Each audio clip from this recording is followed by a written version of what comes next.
जय महाकाल मेरे प्यारे मित्रों। श्री बृहस्पति व्रत कथा, व्रत विधि कथा सहित व्रत की विधि का महत्व। बृहस्पतिवार के व्रत में केले का पूजन करना चाहिए। कथा और पूजन के समय वचन, कर्म और मन से शुद्ध होकर इच्छा की पूर्ति के लिए बृहस्पति देव से प्रार्थना करनी चाहिए। मेरी मनोकामनाओं को बृहस्पति देव अवश्य पूर्ण करेंगे, ऐसा मन में दृढ़ विश्वास रखना चाहिए। दिन में एक ही समय भोजन करना चाहिए। पीले चने की दाल आदि का भोजन करें। नमक ना खाएं। पीले वस्त्र पहने। पीले फलों का ही प्रयोग करें। पीले चंदन से ही पूजन करें। पूजन के बाद श्रद्धापूर्वक एवं प्रेम पूर्वक गुरु महाराज की कथा सुननी चाहिए।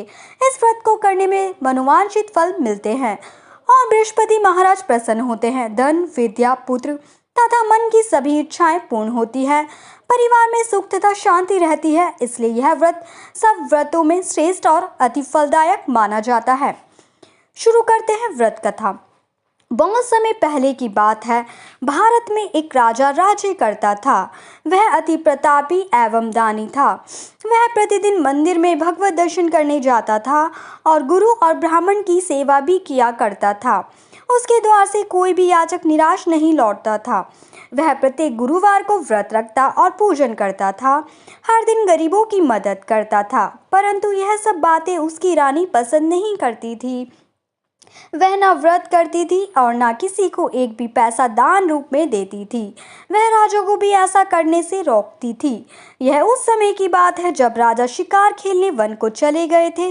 महल में सिर्फ रानी और दासी थी। उस समय गुरु बृहस्पति साधु का रूप धारण कर राजा के दरवाजे पर भिक्षा मांगने आए। साधु ने रानी से भिक्षा मांगी तो वह कहने लगी, हे साधु महाराज, मैं इस दान पुण्य से तंग आ गई हूँ। इस काम के लिए तो मेरे पति देव ही बहुत हैं।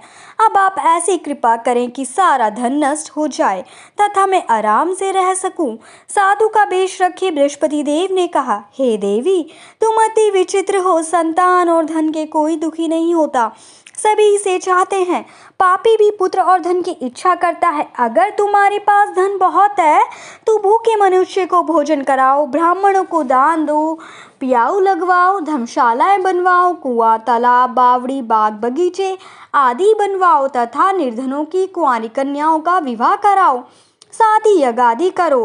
इस प्रकार के कर्मों से आपका कुल एवं आपका नाम परलोक में प्रसिद्ध होगा एवं स्वर्ग की प्राप्ति होगी।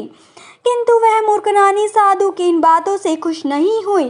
वह बोली, हे साधु महाराज, मुझे ऐसी संपत्ति की आवश्यकता नहीं जो मेरे काम न आए तथा जिसको मैं अन्य लोगों को दान दूं, जिसको रखने हो